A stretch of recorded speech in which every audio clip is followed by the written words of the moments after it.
Pernah suatu waktu dia Bim, di zaman Rasulullah SAW sudah meninggal, Rasulullah SAW sudah intaqala ila rafiqil a'la. Bahasa meninggal sepertinya kurang pas buat Rasulullah SAW. Rasulullah SAW berpindah kepada alam yang lain. Datang Rasulullah SAW di zaman Sayyidina Uthman bin Affan. Nuaiman duduk di depan masjid Rasulullah SAW. Rasulullah sudah nggak ada. Nuaiman sumpek. Biasanya Rasulullah SAW dimainin sama dia. Ini duduk di masjidnya Rasulullah SAW. Nggak ada kerjaan dia. Dia ambil batu, dia lempar, ngeliatin orang yang bolak balik sana. Kalau kata orang Malaysia, pusing sana, pusing sini, balik sana, balik sini. Nuaiman melihat ada orang yang buta, orang yang nggak bisa melihat, megang tongkat.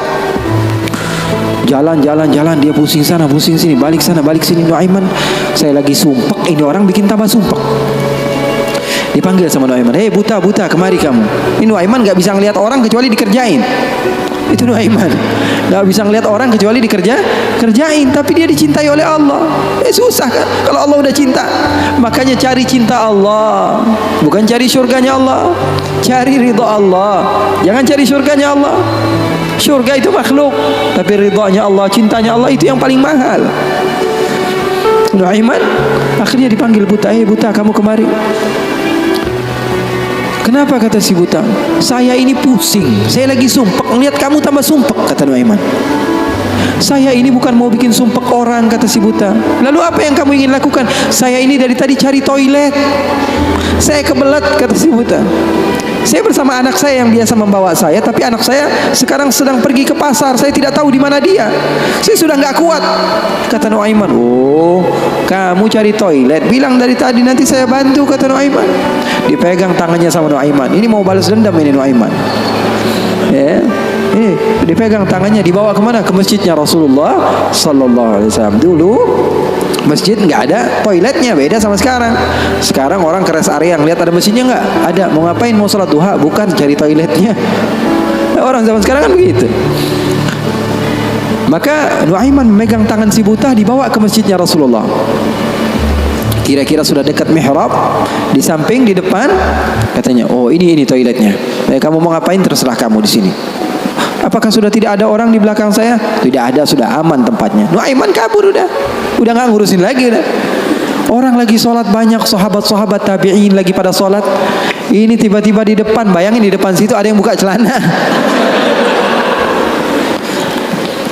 Yang lagi sholat, mereka mempercepat sholatnya, lalu maju ke depan, ingin dipukul ini orang. Ternyata ketika dilihat, wah buta ternyata. Kenapa kamu berani buang air kecil di masjidnya Rasulullah? Awa masjidi Rasulullah. Apakah ini masjidnya Rasulullah? Iya, ini masjidnya Rasulullah. Inna lillahi wa inna ilaihi raji'un. Kata siapa? Si buta ini. Tadi saya cari-cari toilet, tiba-tiba saya berjumpa dengan orang yang sepertinya orang baik. Dari tutur bicaranya adalah orang baik. Dia katakan ini adalah toilet, tempat buang air kecil. Kata sahabat-sahabat, pasti ulahnya Nuaiman. Karena semua sudah tahu, sudah ini kerjaan Nuaiman, gak ada selain dia. Maka siapa-siapa, kata si buta? Nuaiman. Oh, kurang ajar Nuaiman. Saya nadar, saya tidak keluar dari kota Madinah, pulang ke kampung saya sebelum saya pukul Nuaiman dengan tongkat saya. Buta ini sudah begitu marah. Akhirnya dia keluar dari masjid, dia cari-cari. Dia pusing sana, pusing sini, lari sana, lari sini. Dia cari di mana yang namanya Nuaiman. Tanya ke sana, tanya kemari. Tahu nggak Nuaiman? Oh, Nuaiman kalau dicari nggak bakalan ketemu. Sebagainya. Tiba-tiba dia sudah capek, ini si buta. Nuaiman datang. Nuaiman tanya, nakar sautu. Dia rubah suaranya. Buta, lagi ngapain sendirian di sini? Dia bilang, saya lagi sumpek ini. Sumpek kenapa? Saya ditipu sama orang. Siapa namanya? Nuaiman. Terus kamu mau ngapain sekarang? Saya mau balas dendam. Oh, sini saya antar kamu kepada Nuaiman. Padahal yang ngomong siapa? Nuaiman. Ini bukan cerita-cerita saya yang bikin loh, bukan. Ada riwayatnya. Maka Nuaiman memegang tangan si buta, dibawa lagi kemana? Dia bohongi, dia tipu. Dia ajak keliling-keliling dulu, seakan-akan tempatnya sudah jauh. Selepas itu dia bawa ke masjidnya lagi. Dibawa lagi ke masjidnya Rasulullah SAW. didekatkan kepada mihrab. Ketika itu Khalifatul Rasulullah Sayyiduna Uthman bin Affan Amirul Mukminin sedang salat. Sayyidina Uthman, jangan kalian tanya khusyuknya di dalam salat. Bahkan beliau terbunuh ketika sedang membaca Al-Quran, zikir kepada Allah Subhanahu wa taala. Dibawa oleh Nuaiman si buta dengan tongkatnya, disuruh pegang-pegang. Di mihrab ada orang enggak? Ada. Itu tuh Nuaiman itu, dia pura-pura soleh, itu dia habis nipu kamu, dia pura-pura sholat katanya. Oh, ini Nuaiman. Iya. Akhirnya Nuaiman pergi. Nuaimannya pergi. Buta ambil apa? Tongkatnya, dia pukul Sayyidina Uthman bin Affan. Sekencang-kencangnya dari belakang orang-orang, para sahabat, para tabi'in, mereka teriak, "Qutila Amirul Mukminin." Ada musuh yang mau bunuh Amirul Mukminin. Semua menyerbu. Ternyata dia lagi. Baru sekitar setengah jam yang lalu dia buang air kecil di sini. Sekarang sudah pukul Sayyidina Uthman bin Affan. Akhirnya semua orang bingung. Dia bilang, "Kenapa kamu pukul Amirul Mukminin?" Katanya gemeter dia. "Saya pukul tadi barusan Amirul Mukminin. Saya ditipu sama orang. Orang bilang itu adalah Nuaiman." Katanya, kata si buta, "Demi Allah, semenjak sekarang saya tidak akan pernah percaya lagi sama manusia." Jadi hal-hal yang seperti itu ada. Bahkan di zaman Rasulullah sallallahu alaihi wasallam diriwayatkan beberapa ashabus sunan, mereka meriwayatkan Nuaiman ini pernah di zaman Rasul loh, di zaman Rasul. Terusin ya. Penyemangat Habib Muhammad. Tapi dia curang. Di tempat saya cuma berbicara 10 menit aja. Kalau ceramah di tempat saya hanya 10 menit. Saya sudah setengah jam lebih nih. Hampir sejam. Double ini, Beb.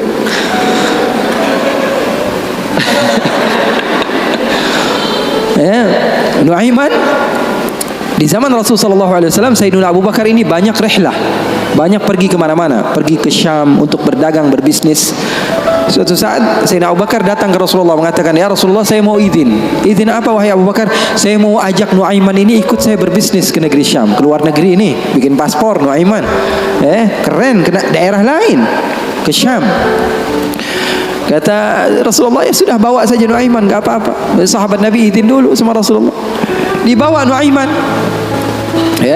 Dibawa Nuaiman bersama beberapa orang yang ikut. Biasa Sayyidina Abu Bakar kalau berbisnis, berdagang ke negeri Syam, dia bawa rombongan yang banyak. Di antaranya tadi Nuaiman. Nuaiman dibawa. Sesampainya di negeri Syam, semua dibagi tugasnya oleh Sayyidina Abu Bakar. Kamu berdagang, kamu membeli, fulan bin fulan, semuanya mendapat apa? Tugas dari Sayyidina Abu Bakar. Ada seseorang di antara sahabat Sayyidina Abu Bakar, namanya Huwaitib. Namanya siapa? Huwaitib. Ini orangnya polos banget. Kata Sayyidina Abu Bakar, "Kamu seperti biasa wahai Huwaitib. Apa kerjaan kamu?" "Pekerjaan kamu jaga makanan. Kalau saya minta makan, kamu kasih. Kalau saya belum datang, maka jangan beri makanan."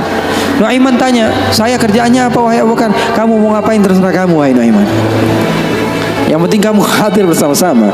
Rasulullah SAW dan sahabatnya itu manhaj mereka, nggak melulu serius aja. Kalau kalian dapatkan guru-guru kalian mengajak sedikit bercanda kepada kalian atau berlaku asik kepada kalian, itu manhaj Rasulullah SAW di dalam menggapai hati seseorang sehingga dia mau untuk mendekati agama Islam. Ini enggak, dikit-dikit matanya melotot, melihat ke kanan bilang sesat, melihat ke kiri dibilang sesat, ini orang salah, ini orang enggak betul, ini orang enggak baik. Enggak, Rasulullah enggak begitu. Rasulullah SAW penuh dengan kebijakan. Enggak juga Rasulullah SAW ngegampangin. Wah, ini boleh, yang ini boleh, yang ini boleh, semuanya boleh. Enggak juga, ada batas-batasannya. Makanya kalian beruntung di dalam satu manhaj, la ifrat wa la tafrid. Enggak berlebih-lebihan, enggak kekurang-kurangan. Maka Nuaiman bertanya kepada Sayyidina Abu Bakar, "Kerjaan saya apa?" "Pekerjaan kamu terserah, mau ngapain aja." Sayyidina Abu Bakar pergi berbisnis. Nuaiman enggak ada kerjaan, akhirnya lapar. Dia datang kepada Huwaitib, mengatakan kepada dia, "Tib, saya sudah lapar nih. Saya pengen makan nih. Berikan kepada saya makanan." Kata Huwaitib, dia mengatakan, wahai Nuaiman, sekarang belum waktunya makan, kita tunggu Abu Bakar sekitar sejam 2 jam lagi dia datang, baru saya akan berikan makan. Ini kan amanat dari Sayyidina Abu Bakar, sahabat Nabi, ini orangnya polos banget ini, sahabatnya Sayyidina Abu Bakar. Akhirnya Nuaiman bilang, saya sudah lapar, saya nggak bakalan kuat nunggu Abu Bakar. Ini orangnya aneh, yang ini orangnya polos. Yang satu bilang, wah enggak, saya takut dibilang enggak amanah. Oh, kamu berani melawan saya, kata Nuaiman. Lalu melunak ini Huwaitib, dia bilang, tolonglah Nuaiman, jangan jahat sama saya. Kalau Rasulullah saja bisa kamu kerjain, apalagi saya. Tolonglah, katanya, jangan macam-macam. Kata Nuaiman, kamu berikan makanan, kalau tidak saya bikin masalah sama kamu. Ngancam Nuaiman. Akhirnya dia mengatakan, waduh gimana ini amanat dari Abu Bakar. Ya sudah, terserah kamu, yang terpenting saya tidak akan berikan makanan sehingga Abu Bakar datang. Kamu mau ngapain terserah kamu. Akhirnya Nuaiman bilang, wah nantang saya, kata Nuaiman. Apa yang dilakukan Nuaiman? Nuaiman pergi ke pasar. Dia cari tempat penjualan hamba sahaya. Dia lihat, wah ini hamba sahaya jual, berapa harganya? 300 dirham. Yang ini berapa? 300 dirham. Yang ini berapa? 300 dirham. Wah, dia bilang, mahal-mahal ya hamba sahaya di sini, kata. Loh, memangnya kenapa? Saya punya hamba sahaya, saya mau jual 100 dirham saja, kata. Apa kata Nuaiman? Saya punya hamba sahaya, saya mau jual 100 dirham saja. Wah, murah sekali hamba sahaya kamu. Iya, cuma dia punya kekurangan. Kekurangannya apa? Kalau kalian tangkap, dia bakalan bilang, saya bukan hamba sahaya, saya orang bebas. Saya bukan hamba saya orang bebas. Wah, kata orang-orang, saya mah nggak perlu sama bacotnya, yang penting kerjanya. Dia mau ngomong apa terserah, yang terpenting dia mau kerja. Oh, kalau begitu deal, saya jual hamba sahaya saya, dapat uang 100 dirham nih, uang yang banyak. Kemudian didatangi Huwaitib, kemudian dikatakan, wah itu hamba sahaya saya. Ditangkaplah Huwaitib. Teriak-teriak dia, saya bukan hamba sahaya, saya orang merdeka. Kata yang beli, kami udah tahu ini kekurangan kamu. Nuaiman tuh cerdasnya, pinter otaknya. Akhirnya dibawalah ini orang ke pasar dan dijual di pasar. Itu sahabat Nabi padahal dimainkan sama Nuaiman. Nuaiman ambil uangnya, dia beli makanan, beli baju, belanja dia, shopping akhirnya. Dia beli peralatan segala macam, dia pulang akhirnya. Sayyidina Abu Bakar tanya, mana ini Huwaitib? Mana kok nggak ngasih makanan sama sekali? Di mana dia pergi? Kata Nuaiman, udah aneh jual. Jujur lagi dia, udah. Di mana ente jual? Salah sendiri katanya. Saya minta makan nggak dikasih makan, akhirnya jual. Ketawa Sayyidina Abu Bakar. Di mana kamu jual? Ayo kita pergi ke dia. Dicari di pasar, ternyata Huwaitib masih berada di satu tempat, di situ dia dijual. Untung belum dibeli orang itu. Berapa kalau udah dibeli orang lain kan? Sayyidina Abu Bakar bilang, ini berapa harganya? 300 dirham. Dibayar sama Sayyidina Abu Bakar langsung. Dibayar sama Sayyidina Abu Bakar. Akhirnya dibawa pulang ke kota Madinah. Sayyidina Abu Bakar menceritakannya kepada Rasulullah SAW. Rasulullah tertawa sejadi-jadinya, katanya, hatta badat nawajidhuhu, sampai katanya gigi geraham Rasulullah kelihatan, katanya, saking Rasulullah tertawa sejadi-jadinya ketika mendengar kisah antara Nuaiman tersebut. Katanya, halal haul, kata perawinya, sampai 1 tahun berlalu kisah Rasulullah pasti tetap tentang Nuaiman ngejual sahabatnya yang lain. Rasulullah SAW hidupnya asik, Rasulullah SAW hidupnya seru. Oleh karena itu, yang terpenting apa? Ilmu walaupun sedikit tapi amal. Ilmu walaupun sedikit tapi amal. Oke, nggak apa-apa, asik-asikan di dalam kehidupan dunia kita, nggak apa-apa. Yang terpenting apa? Berlandaskan ilmu. Amal itu berlandaskan ilmu. Abdullah bin Mubarak tadi, dia datang ke goa, berjumpa dengan seseorang yang sudah beribadah selama 40 tahun. Abdullah bin Mubarak bilang, wahai Syekh, doakan saya, kamu adalah orang yang soleh, orang yang dekat dengan Allah, doakan supaya saya dekat kepada Allah Subhanahu wa Ta'ala. Katanya, iya, baiklah, saya akan doakan kamu. Ini kata orang yang rajin ibadah tadi, 40 tahun dia beribadah. Didoakan oleh dia. Kemudian Abdullah bin Mubarak, ringkas cerita, izin pulang. Ketika pulang, Abdullah bin Mubarak melihat keanehan. Ini kok hamba Allah, dia pakai gelang. Bukan pakai gelang, pakai kalung. Ini kok dia pakai kalung? Ketika diperhatikan sepertinya ada sesuatu di kalungnya. Ketika didekati ternyata apa? Dia pakai bangkai tikus. Jadi di sini dia pakai kalung, di bawahnya ada bangkai tikus. Na'udzubillah min dzalik. Ditanya sama Abdullah bin Mubarak, itu yang kamu pakai apa? Oh, ini ceritanya sudah lama, katanya. Bagaimana ceritanya? 40 tahun yang lalu, ketika saya pertama kali datang ke tempat ini untuk beribadah hijrah kepada Allah, saya mau hijrah nih, saya tinggalkan kehidupan saya yang lalu, saya duduk di tempat ini, saya beribadah, saya rapikan tempat ini karena saya tahu tempat ini tempat makan saya, tempat tidur saya, tempat sholat saya. Ketika saya sedang merapikan, ternyata ada tikus, akhirnya saya bunuh. Takut saya diganggu oleh tikus tersebut. Setelah saya bunuh, saya berpikir, saya beristikharah, dia bilang istikharah lagi. Dia bilang, saya pikir saya datang ke tempat ini untuk beribadah kepada Allah, tapi kenapa saya mengganggu hambanya Allah? Maka setelah itu saya bernadar, saya tidak akan sholat kecuali membawa dia. Dia bilang, saya tidak akan sholat kecuali membawa dia. Dia bingung, Abdul Barak, kamu tidak tahu bahwa bangkai ini adalah sesuatu yang najis, sholat kamu bisa menjadi tidak sah.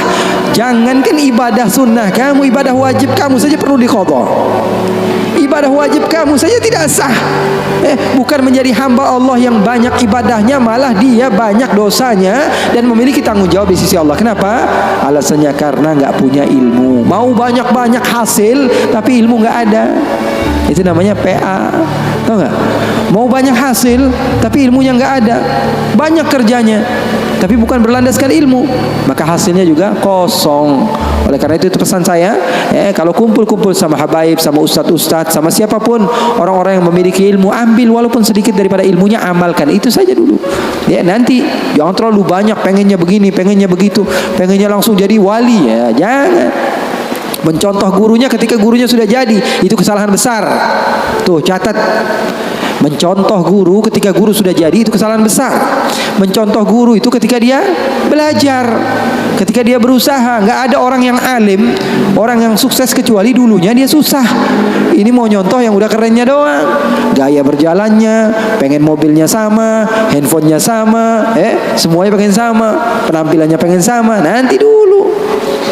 Kalau kamu di masa hijrah, kamu contoh ketika guru kamu sedang berusaha, dan insya Allah itu manfaat bagi kita semua. Waktu kita masih ada beberapa menit, insya Allah untuk doa, untuk Habib Muhammad doa.